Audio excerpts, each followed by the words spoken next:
Hai, nama saya Gabriel Natasha. Saya dari kelas 12 IPA 3 dan di sini sekarang saya sudah bersama bapak saya. Sekarang saya akan mewawancarai mengenai kebijakan politik dan ekonomi di era Orde Baru. Sebelum saya memulai wawancaranya, saya membahas dulu apa sih itu Orde Baru. Jadi Orde Baru adalah suatu sistem pemerintahan yang hendak menerapkan tatanan kehidupan bernegara berdasarkan Pancasila dan Undang-Undang Dasar 1945. Orde Baru ini berlangsung di tahun 1966 sampai 1998 yang dipimpin oleh Presiden Soeharto selama 32 tahun. Nah, kenapa Orde Baru ini bisa bertahan sampai 32 tahun? Karena Orde Baru mampu menciptakan dan memelihara stabilitas sosial politik dengan mewujudkan pembangunan nasional yang dirancang secara bertahap dan berkesinambungan dalam rencana pembangunan 5 tahun atau yang biasa kita kenal dengan Repelita. Nah, bicara mengenai Orde Baru, pasti sebagian dari kita sudah mengenal dengan istilah Supersemar atau Surat Perintah 11 Maret 1966. Nah, keluarnya Supersemar ini dianggap juga sebagai tonggak lahirnya Orde Baru. Nah, kita langsung mulai aja nih wawancaranya. Nah, menurut Bapak nih yang udah mengalami di era Orde Baru dari tahun 1966 sampai 98, gimana sih kebijakan politiknya di era Orde Baru? Kebijakan politik pada zaman era Orde Baru ini tidak terlepas dari Orde Lama, karena di zaman Orde Lama ini begitu sangat kemerosotan begitu banyak sekali, sehingga pendapatan per kapita penduduk itu sangat rendah dan inflasi sangat tinggi. Jadi kebijakan politik yang diambil di dalam Orde Baru itu pertama-tama diambil dari sektor pertanian, karena dengan memandang desa pertanian ini dengan pembangunan dan pelaksanaan di bidang irigasi, perhubungan, teknologi pertanian, dengan memberi penyuluhan kepada para petani dan memberi pupuk dan sebagainya, supaya dengan memandang dari sudut sektor pertanian ini, maka dihasilkanlah swasembada beras dan yang begitu sangat dibutuhkan oleh penduduk Indonesia yang begitu sangat banyak, sehingga bukan hanya di sektor pertanian saja yang diutamakan. Kedua, yang diutamakan juga penyederhanaan partai politiknya, supaya tidak terjadi pengeluaran yang begitu sangat banyak. Nah, di era Orde Baru ini partai politiknya tuh kayak gimana sih, persaingan antara partai politiknya kayak gimana? Penyederhanaan partai politik pada zaman Orde Baru itu hanya 3 partai, Partai P3, Partai Pembangunan P3, Partai Pembangunan itu terdiri dari partai-partai ormas Muslim yang tergabung. Kalau Partai Demokrasi Indonesia adalah gabungan dari Partai Nasional Liberal, karena Partai Nasional Indonesia, ada Partai Katolik, ada Partai Kristen, yang semuanya bergabung di Partai Demokrasi Indonesia. Yang ketiga adalah Partai Golongan Karya yang mayoritas berorientasi pada pegawai negeri sipil dengan perangkat aparat yang berhubungan dengan pemerintahan. Lanjut, gimana pas di era Orde Baru ini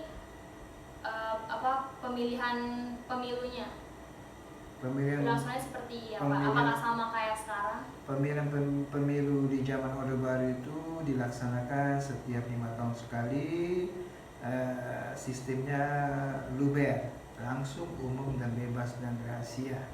Itu dimulai dari tahun 71, 77, 82, 87, 92, 97, 6 kali pelaksanaan pemilu. Kalau itu di bidang politik, sekarang kita masuk di bidang ekonomi. Kalau di era Orde Baru, kebijakan ekonomi itu apa aja sih yang diberlakukan di era Orde Baru? kebijakan ekonomi di Orde Baru itu memakai sistem rencana pembangunan 5 tahun, bersistem berskala 5 tahun. Itu perencanaan itu ada jangka pendek, melihat dari berbagai sudut. Yang lebih diutamakan pada zaman Orde Baru itu pertama adalah sektor pertanian, supaya menekan, karena di zaman Orde Lama ini terjadi inflasi yang sangat tinggi. Maka di zaman Orde Baru penekanan itu di sektor ini yang diutamakan pertanian untuk meningkatkan, sehingga terjadinya suatu kemajuan dan pertumbuhan ekonomi yang begitu sangat signifikan, sehingga penekanan inflasi itu di zaman Orde Baru sampai 47,5%. Terjadi suatu perubahan yang sangat signifikan. Nah, lalu apa sih perbedaan kebijakan politik di era Orde Baru sama di era sekarang nih, era reformasi? Kebijakan politik di zaman Orde Baru dan zaman reformasi ini sangat berbeda. Kalau di zaman Orde Baru itu kebijakan politiknya berorientasi pada sistem ada MPR, badan eksekutif, ada legislatif, dan mahkamah yudikatif. Tapi di dalam era reformasi, semuanya itu hanya dua yang berkepentingan, karena semua disamaratakan, jadi ada MPR, DPR, Presiden, Yudikatif, semuanya itu dari kesetaraan. Nah, kalau itu di bidang politik nih Pak, sekarang kita masuk ke bidang ekonominya. Apa sih perbedaan dari kebijakan ekonomi di era reformasi sama di era Orde Baru? Di dalam Orde Lama itu kan ada sistem kebijakan ekonominya berdasarkan rencana pembangunan 5 tahun. Tapi kalau di era reformasi, semuanya bersumber pada sektor departemen masing-masing yang saling keterkaitan. Jadi untuk menumbuhkan pertumbuhan yang sangat besar dan lebih baik kalau di era reformasi kebijaksanaan ekonominya. Nah, kalau gitu berarti kita bisa ngambil kesimpulan nih, lebih bagus mana kebijakan ekonomi di era Orde Baru apa di era reformasi? Di era lebih bagus di era reformasi, karena pertumbuhan ekonomi kalau saling setiap sektor pertanian, ekonomi, semuanya itu, baik itu pertanian, semuanya perikanan, itu kalau saling keterkaitan, maka pertumbuhan ekonomi semakin bisa, pertumbuhan semakin pesat, dan laju inflasi bisa ditekan. Kalau di bidang politiknya kayak gimana? Di era politik, kebijaksanaan Orde Baru dan Orde Lama ini sangat yang terbaik adalah reformasi. Karena kenapa reformasi?